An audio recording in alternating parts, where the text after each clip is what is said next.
O God of earth and altar, da-dum-da-dum-dum-dum.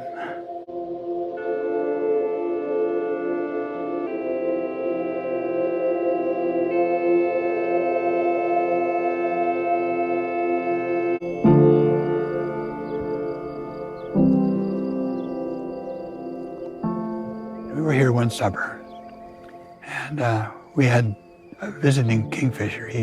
Every morning and every evening, he'd land on that tree and sit there and wait for a fish. So I started looking at that kingfisher, and then I started counting. And I counted 37 dives before he got the first fish.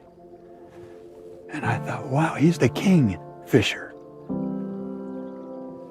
All these pastor things that people go to for leadership training. What do you have to do to get a congregation?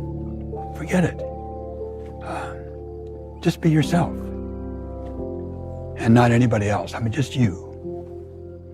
So that kingfisher became kind of a icon for me as what pastors do. It doesn't work. Well, how many times have you tried? 37? That's in my head. I always wanted a beard, but I became a pastor just during the days of the hippies.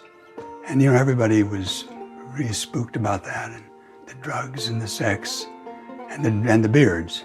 So I knew I couldn't wear a beard because I was in a new congregation. Nobody knew me.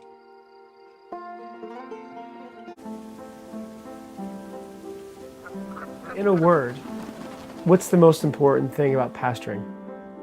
Well, relationship.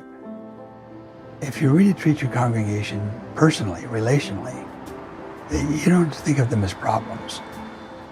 So humility is a big part of this. But it isn't humility just as a word. It's a way of living your life in relationship to others without competing. And that's why a congregation is so important.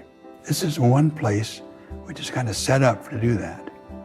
Many of us grow up ambitious. And the minute the ambition becomes competitive, then that's when it goes sour. Is it easy to get corrupted by culture? Oh my. You bet it is. Instead of having an incarnational Christ, you've got a consumer Christ who's going to give you what you want. It's the church without Christ. There's no Christ. So a consumer church is an anti-Christ church. I think a congregation is still just as important as it ever was. Unfortunately, pastors, we live in an age when pastors really are more interested in how big it is, how effective it is in their terms. But this is not going to last. We'll get back to something healthy and normal. And there's a lot of healthy congregations going on all over the place. They just don't get in the newspapers.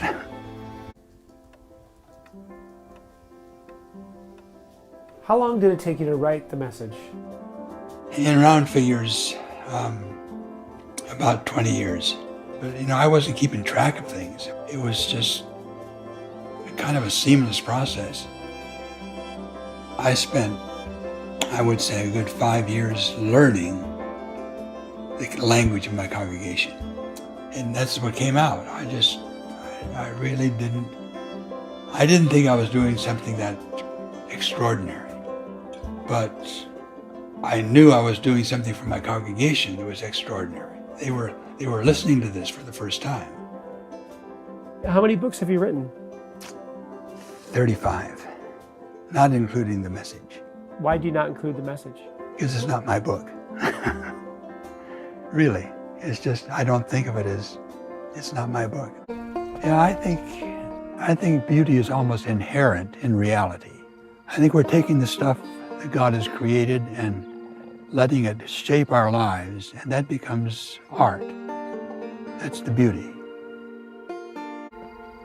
Art is making visible what's invisible in the life of faith.